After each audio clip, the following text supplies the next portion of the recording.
The question from Patrice was about, are you both modeling positive and appropriate behaviors for today's youth? We received a lot of questions online, Mr. Trump, about the tape that was released on Friday. As you can imagine, you called what you said locker room banter. You described kissing women without consent, grabbing their genitals. That is sexual assault. You bragged that you have sexually assaulted women. Do you understand that? No, I didn't say that at all. I don't think you understood what was said. This was locker room talk. I'm not proud of it. I apologize to my family. I apologize to the American people. Certainly, I'm not proud of it. But this is locker room talk. You know, when we have a world where you have ISIS chopping off heads, where you have, and frankly, drowning people in steel cages, where you have wars and horrible, horrible sights all over, where you have so many bad things happening. This is like medieval times. We haven't seen anything like this, the carnage all over the world. And they look and they see. Can you imagine the people that are, frankly, doing so well against us with ISIS? And they look at our country and they see what's going on. Yes, I'm very embarrassed by it. I hate it. But it's locker room talk, and it's one of those things. I will knock the hell out of ISIS. We're going to defeat ISIS. ISIS happened a number of years ago in a vacuum that was left because of bad judgment. And I will tell you, I will take care of ISIS. So, Mr. Trump, we should get on to much more important things and much bigger things. Just for the record, though, are you saying that what you said on that bus 11 years ago, that you did not actually kiss women without consent or grope women without consent? I have great respect for women. Nobody has more respect for women than I do. So for the record, you're saying you never did that? I said things that, frankly, you hear these things are said. And I was embarrassed by it, but I have tremendous respect for women. Have you ever done those things? Women have respect for me. And I will tell you, no, I have not. And I will tell you that I'm going to make our country safe. We're going to have borders in our country, which we don't have now. People are pouring into our country, and they're coming in from the Middle East and other places. We're going to make America safe again. We're going to make America great again, but we're going to make America safe again. And we're going to make America wealthy again, because if you don't do that, it sounds harsh to say, but we have to build up the wealth of our nation. Right now, other nations are taking our jobs and they're taking our wealth. Thank you, Mr. Trump. And that's what I want to talk about. Secretary Clinton, do you want to respond?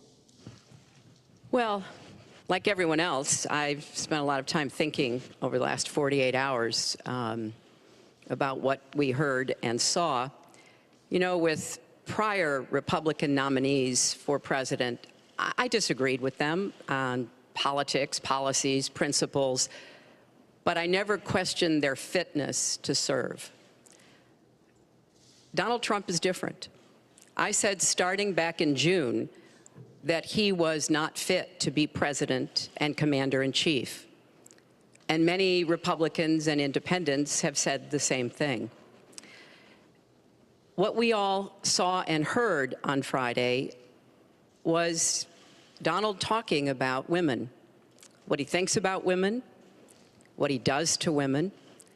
And he has said that the video doesn't represent who he is, but I think it's clear to anyone who heard it that it represents exactly who he is, because we've seen this throughout the campaign. We have seen him insult women. We've seen him rate women on their appearance, ranking them from 1 to 10. We've seen him embarrass women on TV and on Twitter. We saw him after the first debate spend nearly a week denigrating a former Miss Universe in the harshest, most personal terms. So, yes, this is who Donald Trump is. But it's not only women, and it's not only this video that raises questions about his fitness to be our president, because he has also targeted immigrants, African Americans, Latinos, people with disabilities, POWs, Muslims, and so many others. So this is who Donald Trump is. And the question for us, the question our country must answer, is that this is not who we are. That's why, to go back to your question, I want to send a message, we all should, to every boy and girl, and indeed to the entire world, that America already is great, but we are great because we are good. And we will respect one another, and we will work with one another, and we will celebrate our diversity. These are very important values to me because this is the America that I know and love. And I can pledge to you tonight that this is the America that I will serve if I'm so fortunate enough to become your president. And we want to get to some questions Well, am I from allowed to online. respond to that? I assume I am. Yes, you can respond to that. It's just words, folks. It's just words. Those words, I've been hearing them for many years. I heard them when they were running for the Senate in New York, where Hillary was going to bring back jobs to upstate New York, and she failed. I've heard them where Hillary is constantly talking about the inner cities of our country, which are a disaster, education-wise, job-wise, safety-wise, in every way possible. I'm going to help the African Americans. I'm going to help the Latinos, Hispanics. I am going to help the inner cities. She's done a terrible job for the African Americans. She wants their vote, and she does nothing, and then she comes back 4 years later.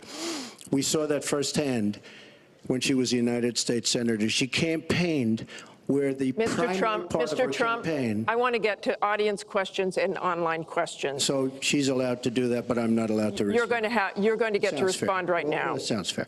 This tape is generating intense interest. In just 48 hours, it's become the single most talked about story of the entire 2016 election on Facebook, with millions and millions of people discussing it on the social network. As we said a moment ago, we do want to bring in questions from voters around the country via social media, and our first stays on this topic.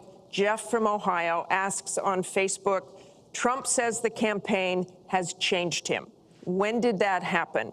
So, Mr. Trump, let me add to that. When you walked off that bus at age 59, were you a different man, or did that behavior continue until just recently? And you have 2 minutes for this. As I told you, that was locker room talk. I'm not proud of it. I am a person who has great respect for people, for my family, for the people of this country, and certainly I'm not proud of it. But that was something that happened. If you look at Bill Clinton, far worse, mine are words and his was action. His was what he's done to women. There's never been anybody in the history of politics in this nation that's been so abusive to women.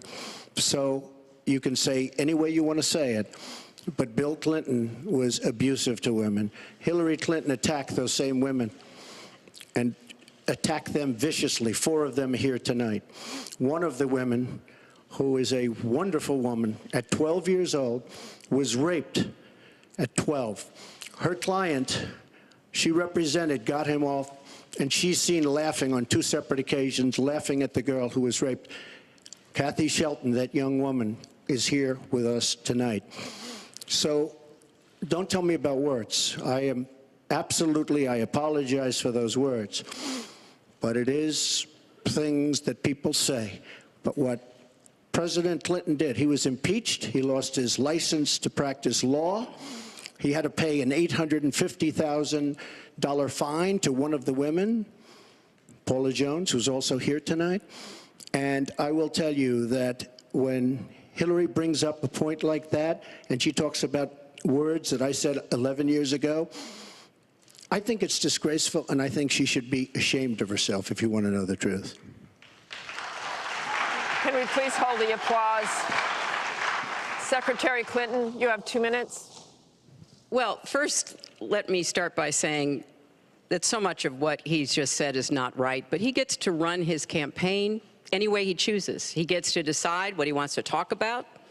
Instead of answering people's questions, talking about our agenda, laying out the plans that we have that we think can make a better life and a better country, that's his choice. When I hear something like that, I am reminded of what my friend Michelle Obama advised us all. When they go low, you go high. And look, if this were just about one video, maybe what he's saying tonight would be understandable. But everyone can draw their own conclusions at this point about whether or not the man in the video or the man on the stage respects women. But he never apologizes for anything to anyone.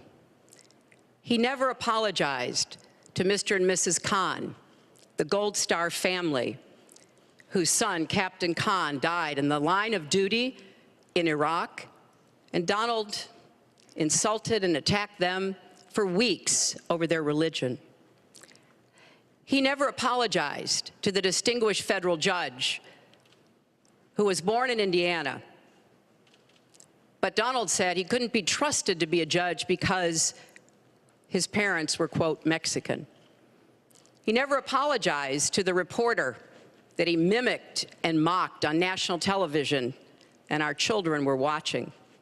And he never apologized for the racist lie that President Obama was not born in the United States of America. He owes the president an apology, he owes our country an apology, and he needs to take responsibility for his actions and his words.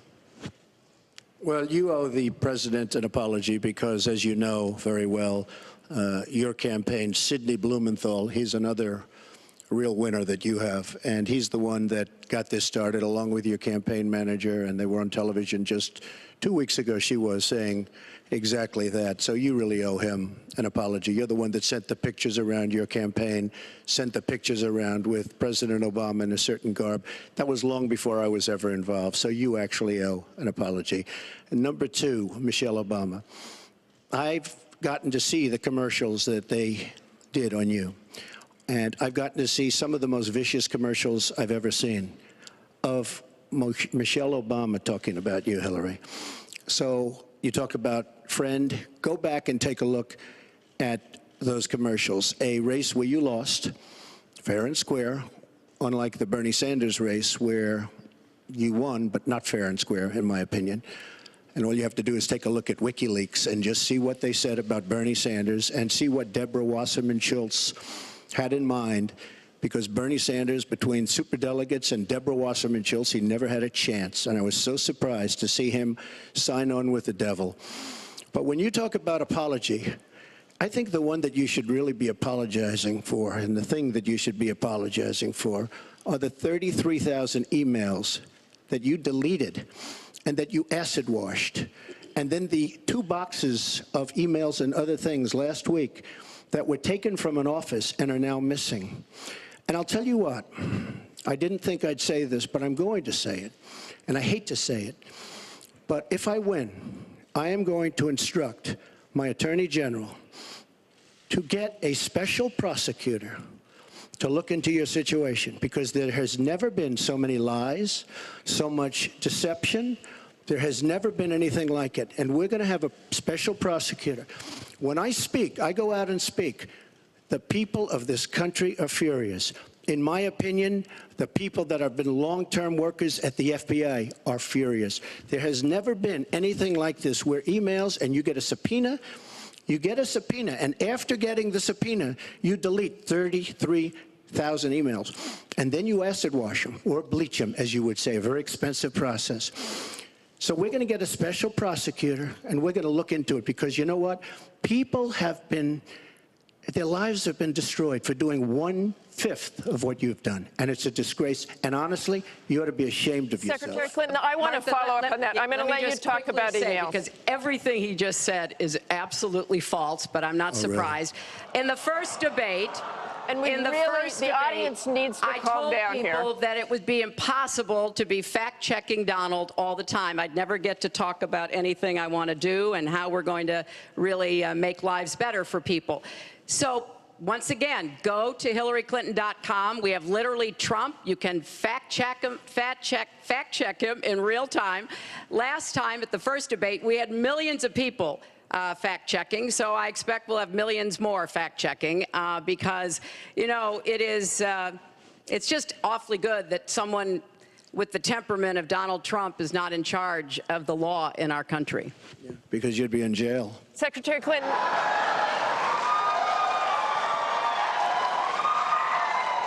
We want to remind the audience to please not talk out loud. Please do not applaud. You're just wasting time.